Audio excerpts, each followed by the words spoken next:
Well, the first topic this evening is differences in personality. I think on your paper it just says personalities, but the theme for this weekend is celebrating differences. And so there's a lot of differences between men and women, husbands and wives. And so we're endeavoring to talk about those differences, but in a way to understand them, but also how to resolve those differences when they do come up, which inevitably they will. So if you look at your outline, or the seminar for the weekend, you notice it's celebrating our differences, and the topics are personality, that's tonight, tomorrow, parenting, sexuality, that's a split session, and then communication, and then ending up on Sunday with conviction and facing adversity. So differences exist in each of these areas, which can be occasion for significant marital conflict. Our goal is to discuss the differences relevant to each subject and give some ideas how to navigate through those times. So to start with this evening, I was thinking of how to illustrate differences of personality.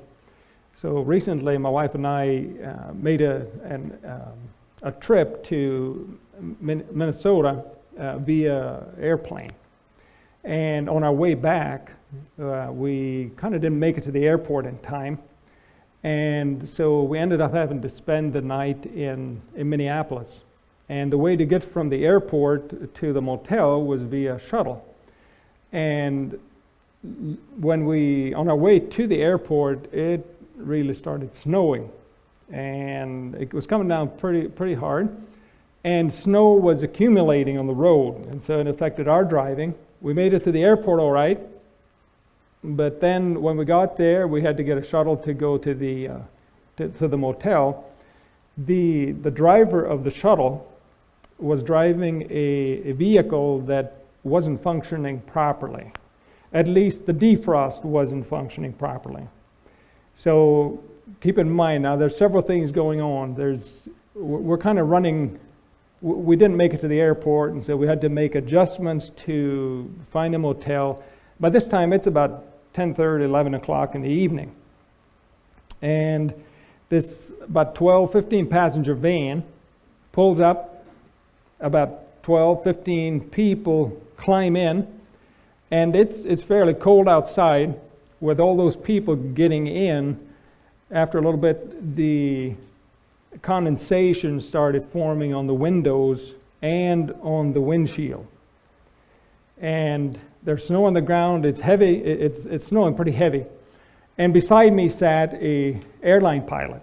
And so I started conversing with him, like what he was doing, where he flew today, and he actually hadn't flown that day. He was kind of on standby, and just in conversing with him, I learned that he was in the bottom of the pole, and so there was no work for him, so he kind of hung around until a job came, or until a flight came. But anyway, he had been at the airport all day, and now he was heading to his motel. But he was a little bit apprehensive, and I was kind of adventurous at the moment. And so as we were driving, I noticed that the windshield was getting foggier and foggier in the front. And there was the driver, and then there was a passenger beside him. I think they were working together.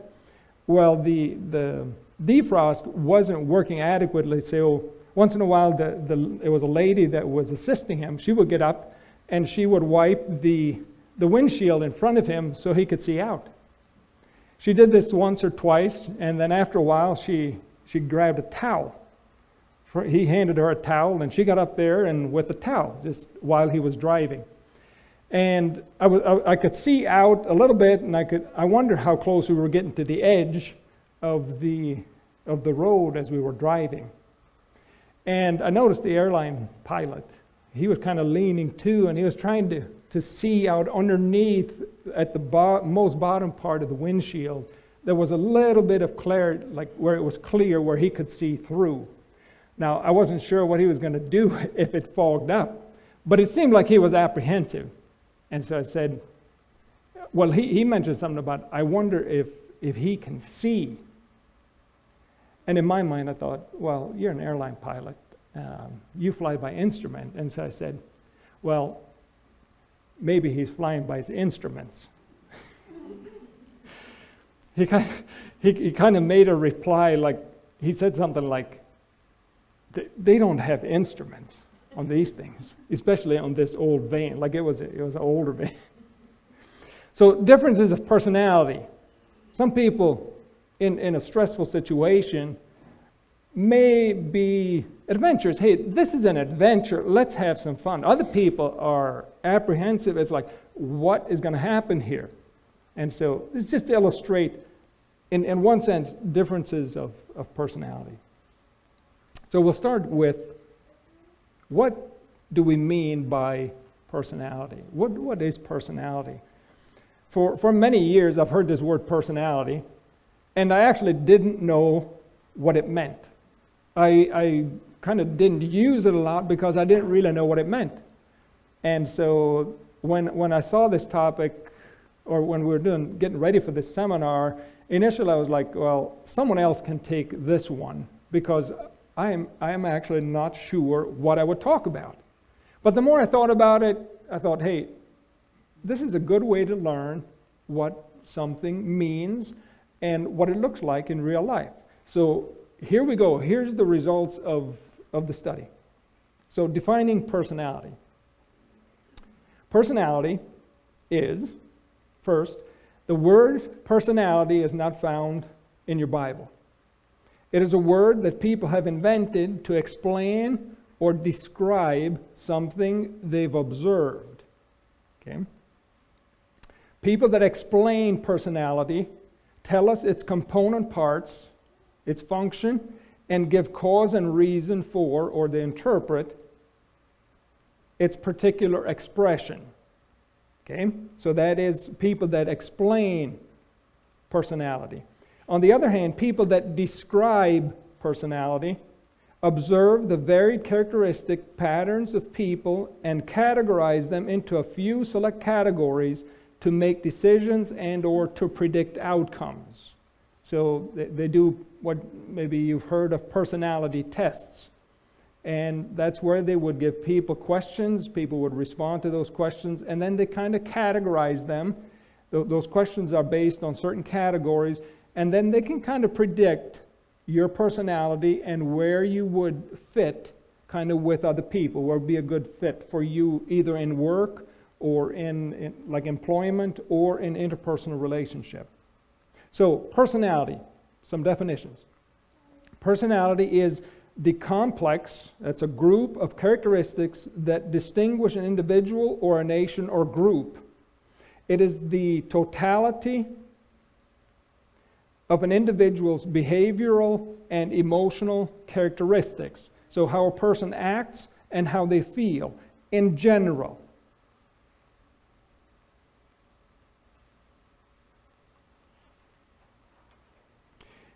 Another one is, it's a set of distinctive traits, that is, distinguishing qualities and characteristics, is what Webster's would say. Another definition would be, along that line, describing it a little bit more. Personality is an individual's characteristic pattern of thinking, feeling, and acting. That's from a psychology textbook, how they would describe it. John Koblenz said, personality has to do with the traits that you are born with. Traits that make your personality who you are. So often, personality and who you are closely connected. So the working definition that I will be utilizing in this topic is the totality of an individual's behavioral, that is objective, and emotional, that's more subjective, characteristics. So some observations or describing personality. Number one, personality differences, just thinking about them. Personalities vary. There's a variety of personalities. Let me describe some to you. Let's think about talkative Tom. Talkative Tom is this way. His tendency is to talk. He starts a conversation and keeps conversations going. He shares many of his thoughts, thought processes, ideas, activities, and outcomes with anyone who will listen. Tom is so talkative that he even has a conversation with himself. Tom's motto is this: if you are seen, you might as well be heard. That's one kind of personality. Another kind of personality is Silent Sally. When Sally is around, she does a lot of listening. She finds it difficult to string words together to form a complete sentence. Sally has thoughts, she just doesn't share them. It is both hard to get Sally into a conversation and to keep a conversation going with her. Sally's motto: it's better to be seen than heard.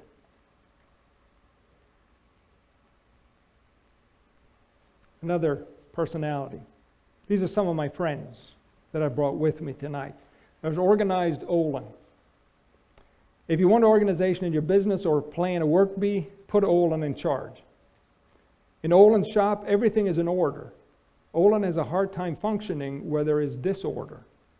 Olin's motto: everything has a place and everything should be in its place. There's Conscientious Connie. Describing Connie. When there's a difference of opinion, Connie is concerned about personally offending someone. She labors at being precise and accurate in order to keep a clean conscience. I'm sorry. Maybe it didn't happen that way I told you. I had some bad thoughts toward you, are quite common acknowledgments for Connie. She is never sure how much time to spend in personal devotions.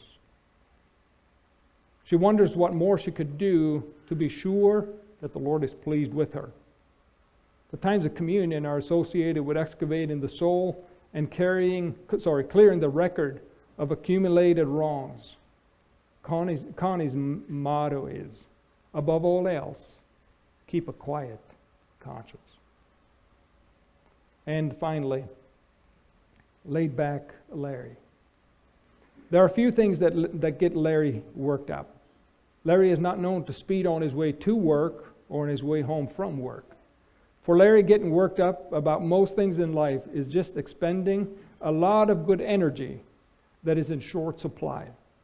Larry's motto: use only in emergency. So those are a few different personalities. There's more, but those are just a few to give you a flavor of what personality is. So personalities vary.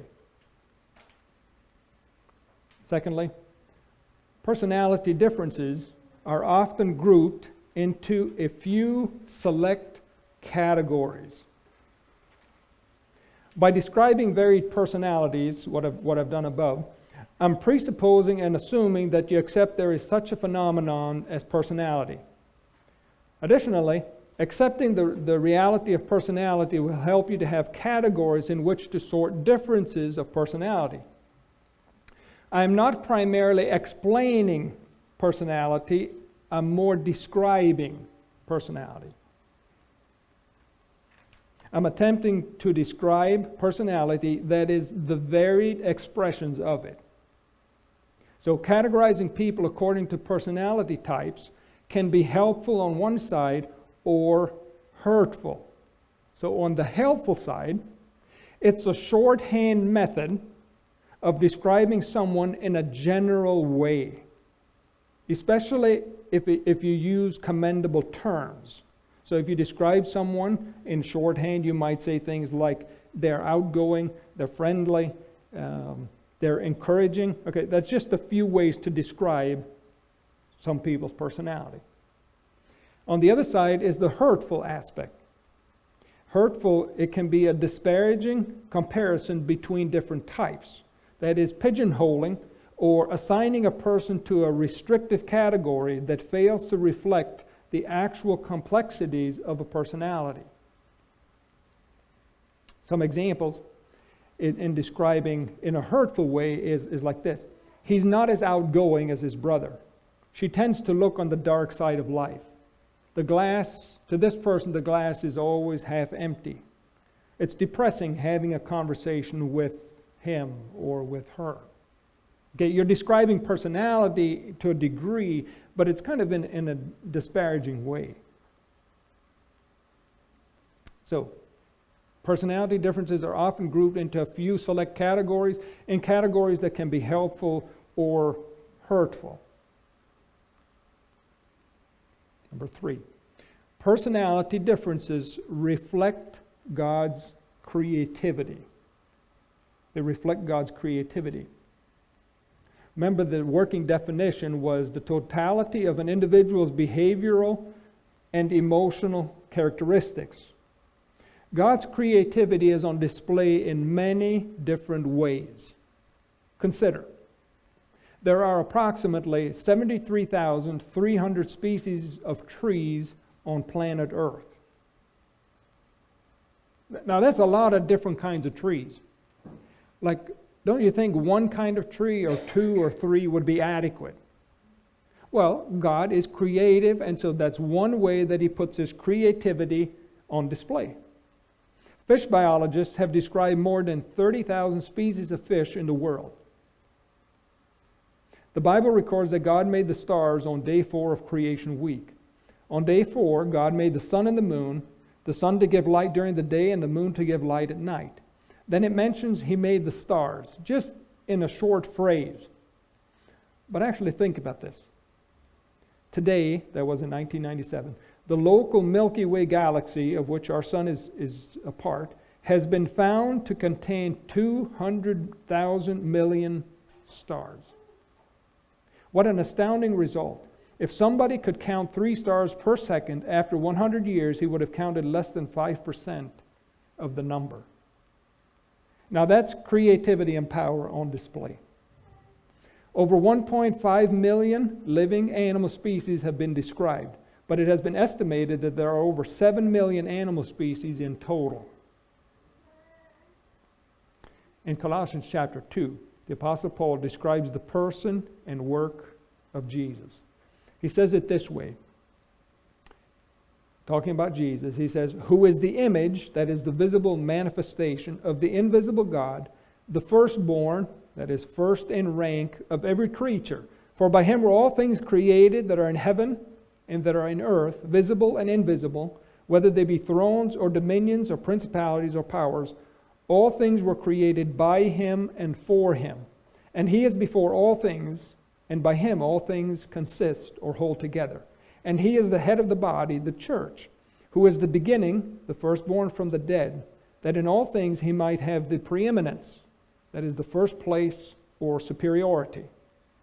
I believe the differences of personality in people are God's creativity on display.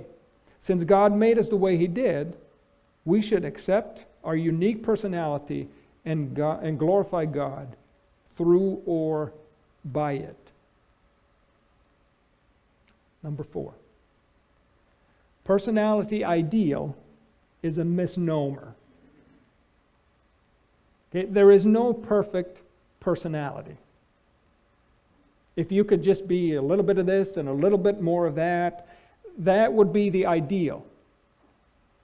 Sorry to break it to you, there is no ideal personality.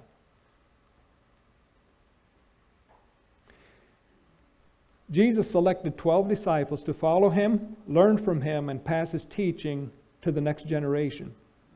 12 men, each with a personality, that is, a tendency to feel and respond in a predictable pattern, added color and vitality to that group of disciples.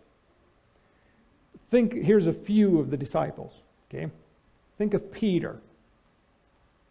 What comes to mind when you think personality? What kind of personality did Peter have? A few. Just mention a few words. Impulsive? Bold? Outspoken? That's good. Okay, you mentioned 3. Okay, that's a few kind of if you put those together, you kind of have some of how we would describe Peter. He's the most verbal, outspoken of the disciples. If you take all the references where Peter responds in the Gospels, he's way ahead of the other disciples. Maybe even more than the others all put together. That tells you something about Peter. He was the one that asked if they should build 3 tabernacles. Remember in the Transfiguration, he was up on the Mount of Transfiguration with Jesus. Moses and Elijah showed up, and this bright light is Peter, James, and John, and Peter speaks up. Luke says this about the incident. He says, Peter spoke up not knowing what he was saying. He said, should we build 3 tabernacles here? Now, he was thinking like, hey, this is a nice place to be. This is kind of nice to be here. Let's build something where we can be here for a while. One of the accounts records that as he was saying it, a voice came from heaven, kind of interrupted him. But that was Peter. He was outspoken. He was the disciple that rebuked Jesus. Now, can you imagine an individual rebuking the King of Kings, the Lord of Lords, Jesus himself? That was Peter. Impulsive. What he was thinking, he let it out. Peter forcefully stated his commitment to Jesus Christ, but then denied him 3 times. I will never deny you. And yet, a few hours later, he had done it 3 times. Think of Thomas. How would you describe Thomas? Again, a few words. Personality. Doubting? Loyal?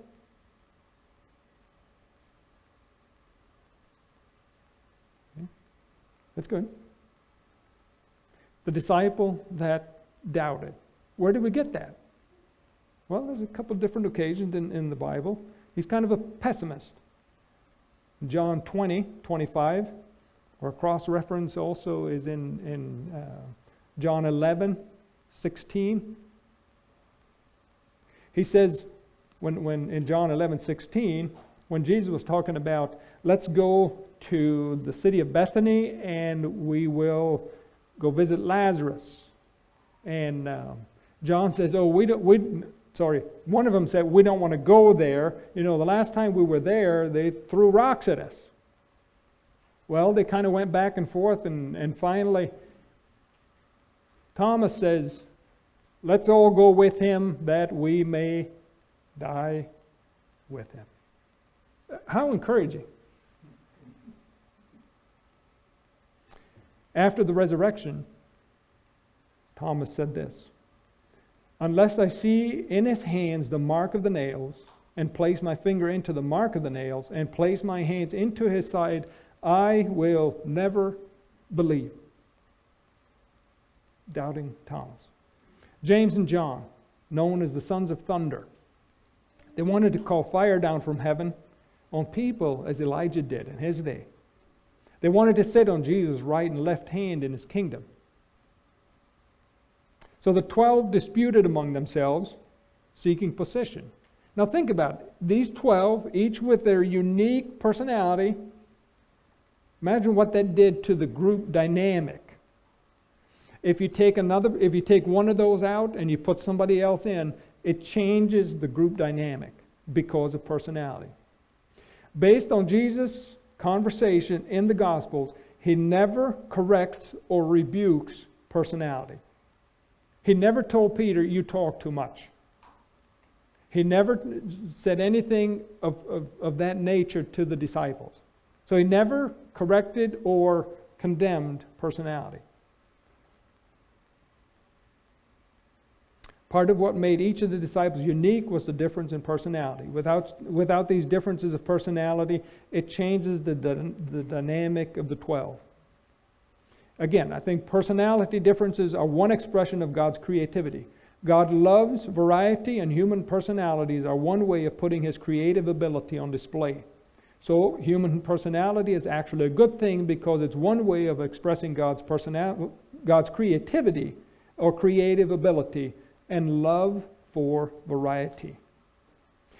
We have to keep in mind that humans are sinful, which affects personality.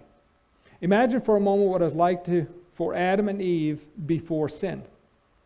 Their differences of personality were unique expressions of God's creativity through being male and female.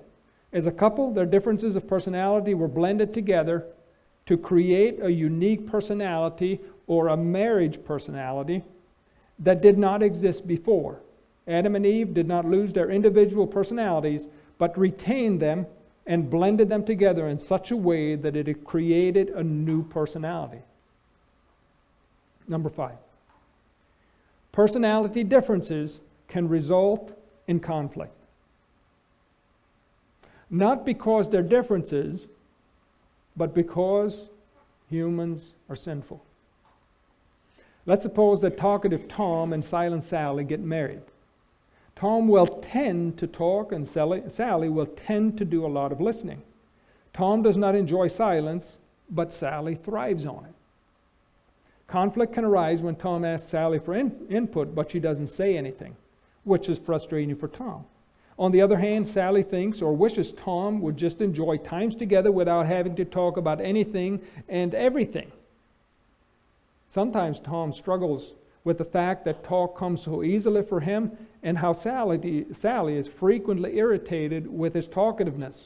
There are times he wishes to be more like Sally. On the other hand, Sally sometimes envies how Tom effortlessly strings words together and wishes she had that ability.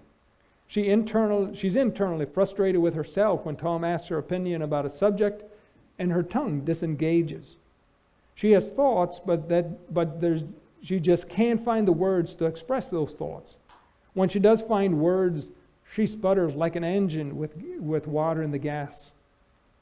By the time she's able to string several words together, Tom has interjected several comments of his own or asked several additional questions for which words cannot be found.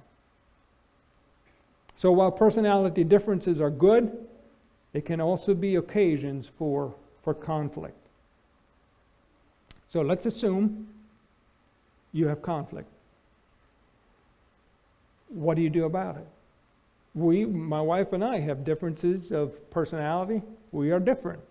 And there's times where we have conflict. But there has to be a way through it in order to be able to blend those personalities together. So here's some ideas. Helps to resolving personality differences. Number 1, it's helpful to be honest. It's good to be honest about your personality differences. Be honest, we are different. I'm more outgoing. My wife is more reserved. I'm more talkative, meeting new people, most of the time, not all the time. There's times where I'd rather be alone. My wife is more to be reserved. Not so quick to just walk up to somebody and, hello, my name is Lucy. Who are you? Let's have a visit.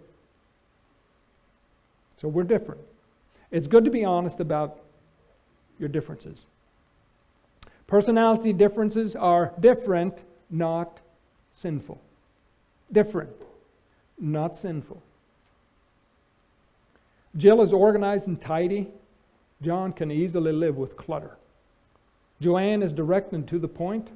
Her husband describes her words as knives stuck into him. I have to be so careful what I say to you. You run over me like a freight train. Okay, that's kind of describing, being honest about personality differences. So be honest about them. Personality differences can be a factor in conflict. It's good to understand that. Sometimes conflict is not always sinful. Often sin is involved, but one of the factors in differences is differences of personality. And it can be helpful to be able to understand that can resolve conflict. So when personalities clash, it's good to be honest about the differences. Addressing personality differences can open the door to understanding and showing consideration. So be honest about personality differences. Number 2, helps identify strengths and weaknesses of personality. By strength, I mean some things will be easier or come more natural. By weakness, I mean some things will be more difficult to do. So for an outgoing person, it just comes natural to be able to interact with other people, as a general rule. Okay? So think about Talking Tom. Here's some strengths, weaknesses. For Talking Tom, some of his strengths. He initiates conversation and keeps conversation going. Talking Tom is articulate. Talking Tom expresses his views. He's able to find words and put it out where people can hear it. Some of the weaknesses of Talking Tom are he can tend to dominate conversation. Another weakness is that he struggles with listening for an extended time. The last one is it's hard for Talking Tom to hear another's point of view, because in order to hear another's point of view, you have to be able to listen, pay attention. So it's helpful to identify your characteristic tendencies, that is your personality, and list out strengths and weaknesses. Ask your spouse to help you do this exercise. Maybe do this. Identify what your personality is, or describe it a little bit. And then on one side, strengths, on the other side, weaknesses. And then ask your spouse, what do you see are my strengths? What do you see as my weaknesses? And do that with each other. That can be helpful in the process. Number 3, a third help. Ask God for help in relating to all personalities. People generally prefer to interact or associate with personalities that are easy to relate to. Difficulties arise when preferences are not met. Preferences, as part of desire, serve us well when they remain in their proper place. When preferences morph into requirements, expectations, or demands, they become rulers which God never intended. God brings people with a variety of personalities into our lives to give us opportunities to mature and relate to all kinds of personalities. So, God brings the occasions. We need to ask God to help us to relate to other personalities. Number 4, cultivate character in personality differences. By character, I mean moral qualities or attributes approved or commended by God. So some of the moral attributes of God are He is true, He is faithful, He is merciful, He is gracious, He is slow to anger, He is patient. Okay, those are qualities to cultivate. Romans 5, 1 through 5 reads like this. Therefore, since we have been justified by faith, we have peace with God through our Lord Jesus Christ. Through Him we have also obtained access by faith into this grace by which we stand, and we rejoice in the hope of the glory of God. Not only that, those are many blessings, but he goes on to say, not only that, but we rejoice in our sufferings, knowing that suffering produces endurance, and endurance produces character. And character produces hope. And hope does not put us to shame, because God's love has been poured into our hearts through the Holy Spirit, who He has given to us. So personality differences are occasions when integrity is tested, but it also gives opportunity to develop and or exercise those qualities of character. Instead of focusing on what you would like others to change, ask God to help you see where you need to grow in those qualities that He commends. Number 5, helps, just thinking about helps in resolving differences. Number 5 is blend your personality for the greater good of God's kingdom. So think with me here in this illustration. Think of an orange personality and a banana personality. Okay, you can picture an orange and a banana. Think primarily in taste and texture. Okay? If you have a blender, you kind of blend those two fruit together.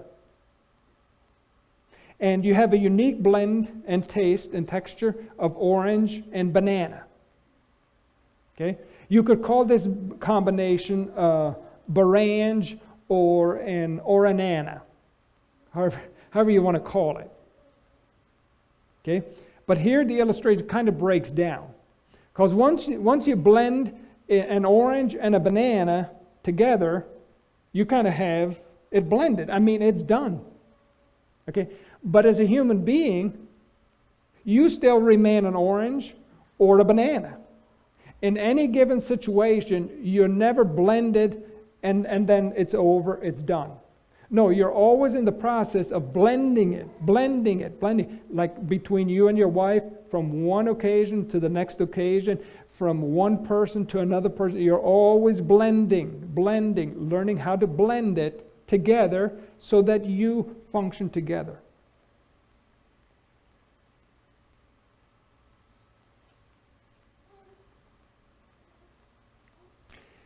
In my current understanding of personality, personality itself is not sinful. What is sinful is the person that utilizes or exercises his personality in sinful ways.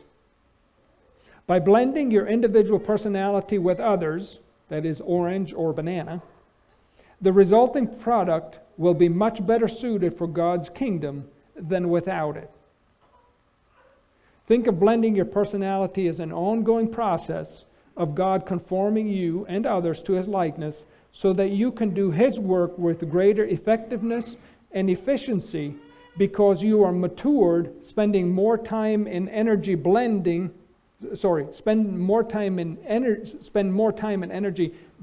your personality with others instead of clashing with them.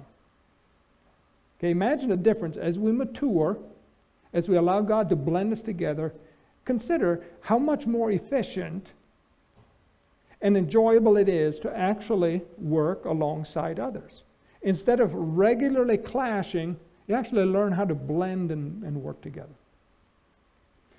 Samuel Yoder illustrated it this way.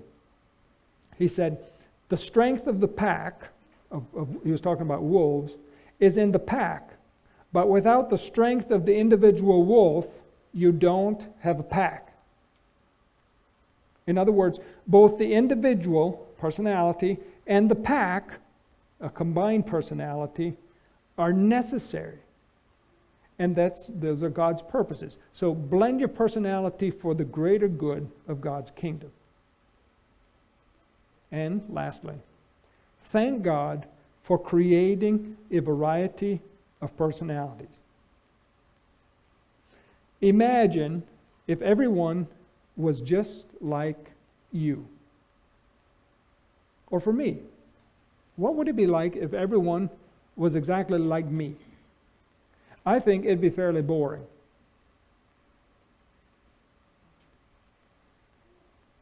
Each of us has characteristics of personality that we are comfortable with and others about which we wish we were different. Can you identify with that? There's some things about your personality maybe that you like, others that you wish you were different. I can identify with that. I think I'm pretty human. I think if you have that, you're pretty human too. In the same way that God gave a variety of gifts to the church, for which we should be grateful, God made people with a variety of personalities, for which we should also give thanks. Thank God for creating you with your personality. This is one aspect of being created in the image of God. Many personalities give a glimpse of God's creativity. Thank God for His wisdom in creating a variety of personalities. In His wisdom, He designed each personality to glorify Him. In His wisdom, He planned that blended personalities glorify Him as individuals and as personalities that are blended together. So, in conclusion, differences of personality are differences. That's all. They're different. Differences of personality are good. Good because they're designed by God. Blending personalities in marriage puts God's glorious wisdom and creativity on display. In your marriage, when you blend with your husband or with your wife, you have a unique personality that is put on display that points to the creativity and the wisdom of God. God bless you.